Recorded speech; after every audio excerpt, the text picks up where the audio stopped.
Hello everyone, मैं AP Singh आपका स्वागत करता हूं अपने YouTube channel APS study zone पर। तो आज हम लोग हिंदी व्याकरण का एक नया टॉपिक देखेंगे जिसे हम रस के नाम से जानते हैं। ठीक है, तो रस क्या होता है आपको पता होगा। जैसे किसी चीज को हम लोग खा करके तो स्वाद लेते हैं, तो उसका हम लोग आनंद ले लेते हैं, है ना। किसी चीज को देखा तो उसका आनंद ले लिया। वैसे ही साहित्य में क्या होता है कि जब हम लोग कोई सेंटेंस देखते हैं या कोई दोहा हो गया या कोई और अन्य कृतियां होगी, रचनाएं हो गई, तो उनको सुन करके हम लोग उसका क्या लेते हैं, आनंद लेते हैं। ठीक है, तभी उसको हम लोग रस के माध्यम से जानते हैं। रस का शाब्दिक अर्थ ही होता है क्या, आनंद। क्लियर है। तो बात आ जाती है कि रस कितने प्रकार के होते हैं। तो वैसे तो देखा जाए भरत मुनि के हिसाब से जो रस होते हैं वो कितने हैं, 9 रखे गए हैं। क्लियर है। तो इस तरह से हम लोग देखेंगे कि रस मुख्यतः 9 प्रकार के होते हैं। रस के कुछ स्थायी भाव भी होते हैं और संचारी भाव होते हैं। तो रस जितने होते हैं उतने ही क्या होंगे, उसके स्थायी भाव होंगे। यानी अगर रस के टाइप देख ले तो कितने, मुख्यतः 9 प्रकार के, और स्थायी भाव भी अगर इसके देख ले तो कितना, 9 प्रकार के। लेकिन इसके जो संचारी भाव होते हैं वो होते हैं 33 प्रकार के। क्लियर है। तो ये चीज आप थोड़ा ध्यान रख सकते हैं, यानी 33 प्रकार के क्या होते हैं, इसके स्थायी संचारी भाव होते हैं। ठीक है, तो ये चीज थोड़ा ध्यान रखना है क्या, कि रस जो है 9 प्रकार के, स्थायी भाव उसके 9 प्रकार के, क्योंकि वो इतने हैं तो उसके स्थायी भाव भी 9 रहते हैं। लेकिन संचारी भाव कितने हो जाते हैं, तो 33 हो जाते हैं, 33 हो जाते हैं। क्लियर है। तो ये चीज थोड़ा हम लोग ध्यान रख सकते हैं। अब बात आ जाती है जो रस होते हैं उनके स्थायी भाव कौन कौन से होते हैं। तो यह रस कौन कौन से हैं, तो पहला जो हम लोग देखते हैं रस होता है कितना प्रकार का, जैसे 9 प्रकार का। तो पहला दिया है क्या, श्रृंगार रस। श्रृंगार रस क्या होता है, इसको हम लोग कह सकते हैं इसका जो स्थायी भाव होता है वो रति होता है। क्लियर है। इसमें श्रृंगार की तुलना की जा सकती है वाक्यों के आधार पर। ठीक है, हालांकि इसी रस को हम लोग एक और नाम से भी कहते हैं, इसी रस को हम लोग श्रृंगार रस को रसपति भी कहते हैं। रसपति या रसराज के नाम से भी हम लोग इसको जानते हैं। क्लियर है। रसपति या रसराज के नाम से भी हम लोग इसको जानते हैं। किसको, श्रृंगार रस को। स्थायी भाव क्या है उसका, तो रति है।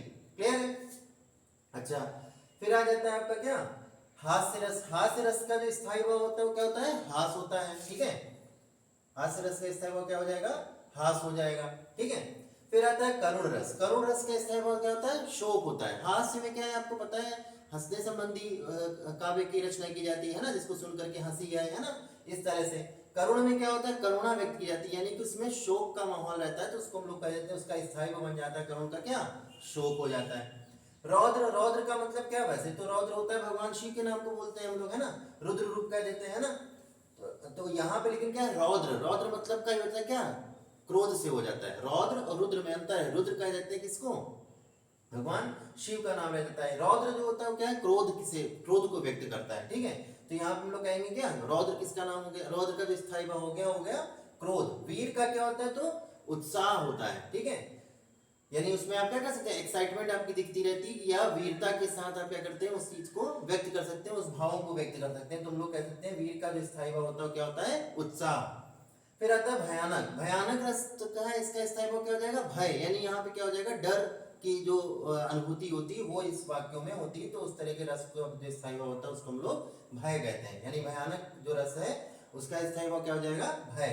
विभत्स का क्या होता है, जुगुप्सा या घृणा। यानी घृणा की दृष्टि जो उसमें उन वाक्यों में घृणा का वर्णन किया जाता होगा, तो उसको हम लोग बोल सकते हैं क्या, कि वहां पर विभत्स रस होता है। ठीक है, फिर अद्भुत आता है। अद्भुत का मतलब विस्मय, यानी किसी चीज को देख करके क्या हो रहा है, आपको आश्चर्य हो रहा है, अद्भुत सा लग रहा है ना, तो उसको हम लोग बोल देते हैं कि अद्भुत रस है। और उसका स्थायी भाव क्या हो जाता है, तो विस्मय हो जाता है। शांत का क्या है, तो निर्वेद है स्थायी भाव। क्लियर है। तो ये चीज हम लोग थोड़ा सा यहाँ पर आज देखे क्या, कि रस देख लिए, रस के स्थायी भाव देख लिए, जिसमें से श्रृंगार रस का जो स्थायी भाव था रति था, और इसको हम लोग एक और नाम से जानते थे क्या, 2 नाम से, रसपति या रसराज भी कह सकते हैं। फिर हास्य का स्थायी भाव क्या है, हास। करुण का क्या है, शोक। रौद्र का क्या है, क्रोध। वीर का क्या है, उत्साह। भयानक का क्या है, भय। विभत्स का क्या है, जुगुप्सा, घृणा। अद्भुत का क्या है, विस्मय। शांत का क्या है, निर्वेद। क्लियर है। तो आज हम आपके लिए हिंदी व्याकरण का एक छोटा सा टॉपिक लेकर आए थे जिसका नाम था रस। ठीक है, जिसको हम लोग आनंद के नाम से भी जाने, यानी रस का जो अर्थ होता है वो आनंद भी होता है। ठीक है, तो आज हम लोग ने यहाँ रस और उसके स्थायी भाव को देखा। क्लियर है। आई होप कि वीडियो आपको अच्छा लगा होगा। अगर वीडियो आपको अच्छा लगा तो वीडियो को लाइक कीजिएगा, शेयर कीजिएगा और चैनल को जरूर सब्सक्राइब कर लीजिएगा। Thank you.